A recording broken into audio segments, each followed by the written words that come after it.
This is a video about exterior angles. Okay, so let's just say we take a triangle. To form some exterior angles, we're just going to extend the lines beyond the vertices to create this. Okay, one sec. So we'll just take this line here past the vertice, and now we've created an exterior angle right here. And I'm going to do the same with each side. So I'm going to take this side and extend it, and then I'm going to take the next side and extend it.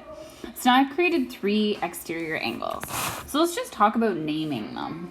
So usually we use capital letters to denote an angle. So like, let's just say this was triangle, put a dot here, like A, B, C. Let's say that's how we are going to refer to the angles. So angle A, we would often say is this one, and B would be this one, and C would be this one. I lost my C. Maybe I never wrote it. Okay, so, but we can also use a combination of 3 letters to name an angle. So like, let's just say I wanted to call this endpoint D. So this endpoint right here, this endpoint E, and this F. So now if I want to refer to an angle, it might be easier to use 3 letters. So for example, if I wanted to refer to this angle right here, I might call that angle DAB. And if you look, the middle letter is right where the actual angle is, and we're just describing that it's going from D to A to B. So it's the angle formed between the line connecting D and A and the line connecting B and A. So it's this angle right here. So that's often how you denote angles. So then if I want to refer to the interior angle, I could call that angle BAC. So this would be the interior angle, and I could refer to that as this line segment is line segment BA, and this one is AC, and it's the angle in between that. So I could call that angle, BAC. Okay, so that's how we would denote angles. Sorry, I'm just gonna undo all my stuff.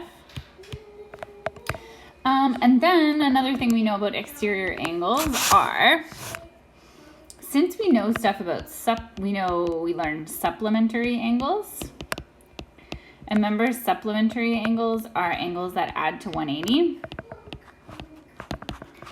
like a straight line. So if you have a straight line, we know the angle is 180. So if we were to split that straight line up, maybe this, if we knew that this angle was, I don't know, 70 degrees, then therefore this side would have to be 110, because together they would have to always add to 180. So we can use that principle with our exterior angles. So we know this is a straight line right here. So if we actually knew the measure of one of these angles, like if we knew the interior angle was equal to, I don't know, like, just having a hard time thinking what that looks like. 92, then this side would have to add up to 180. So that side would have to be 88. So you would know that if you know one part, then you could get the other part, because you know they have to add up to 180.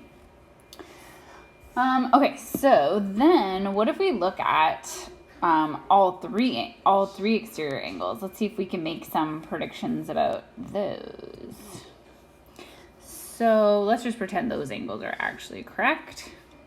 Who knows? I'm just making these. You know what? Let's work with like really awesome numbers that are easy to add. Not that those aren't, but okay. Let's say this was this triangle is, I don't know, what does this look like? Maybe 30 degrees. This angle we said was like, let's just say it's like 95.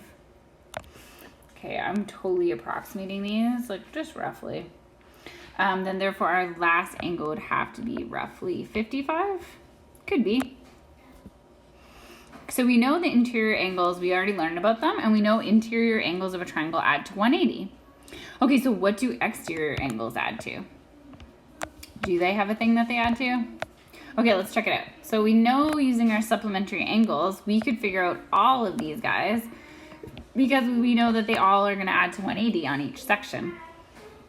So therefore, for the first one, 180 minus 95 would be 85.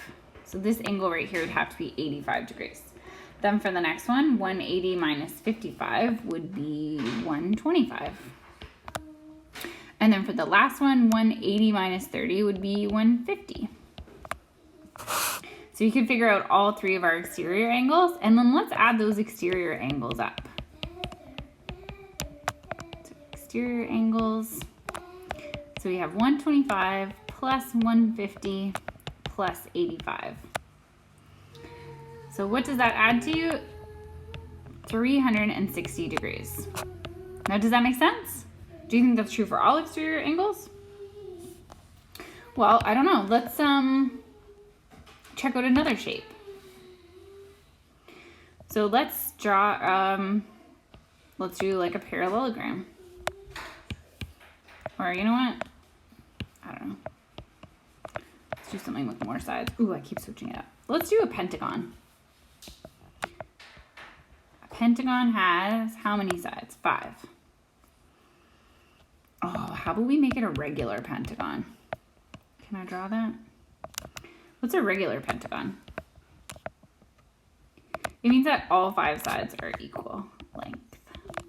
Therefore, all 5 angles have to be the same.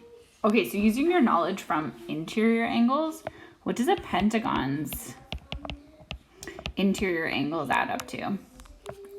Remember, it has 5 sides. So you take that, subtract 2, which is 3, and then multiply that number by 180. So a pentagon's interior angles have to add up to 540. And if there's 5 angles, each one will be 108. If it's a regular pentagon. It doesn't have to be a regular one, I just made it one. Just trying to hit on some knowledge from the previous topic to make sure you remember. Okay, cool. So now our exterior angles are all going to be the same. So it makes our calculations a bit easier.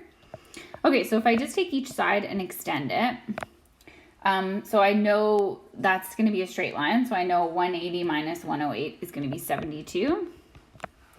So if I do that with each side, I know that's going to be 72. That's going to be 72. That's going to be 72. And that's going to be 72. So then if I add up all of my exterior angles, 72 plus 72 plus, okay, let's not do repeated addition. How many 72s do we have? 5? Cool. 5 times 72 equals 360.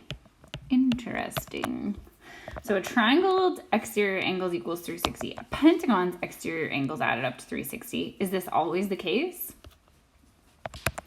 Check out this probably really horrible, actually, you know what?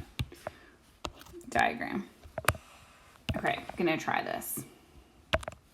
Because I don't know how to make really cool animation, then you'll just have to watch my bad animation. Okay, so I'm gonna try to do it so neatly.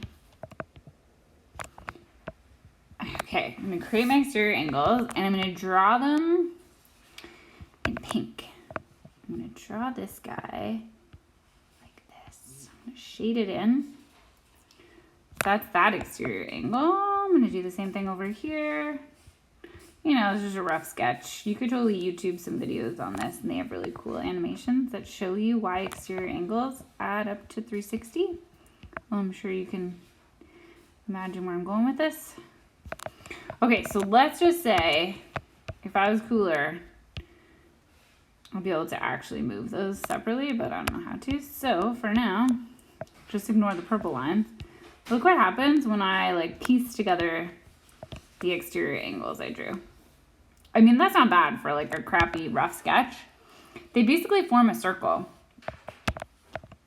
And we know that going around in a circle is 360 degrees. So hence why your exterior angles of any polygon, doesn't matter your shape, are always going to add up to 360 degrees. You could kind of picture it too if you kind of shrunk down these side lengths, like shrunk them down so they're at a point. You would have all your exterior angles going around in a circle. Okay, so I think that's like everything we want to get out of exterior angles. Just trying to think if there's anything else, but no, I think we got the gist.